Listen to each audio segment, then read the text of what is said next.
আমার নবী যখন গোপনে গোপনে ইসলামটাকে প্রচার করতে লাগলেন, প্রথমেই আবু বকরের সামনে যায় যখন নবী দাওয়াত দিয়া দিলেন, আর আবু বকরের সামনে যায় আবু বকরকে যখন বললেন, রে আবু বকর, পড়ো লা ইলাহা ইল্লাল্লাহ, আল্লাহ ছাড়া কোনো মাবুদ নাই, আল্লাহ ছাড়া ইবাদত পাওয়ার যোগ্য আর কেউ নাই।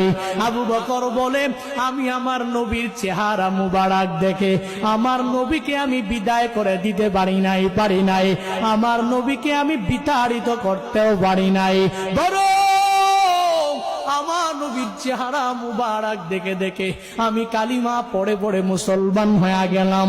এইভাবে 39 জন সাহাবী মুসলমান হলেন, সাহাবীও হয়ে গেলেন।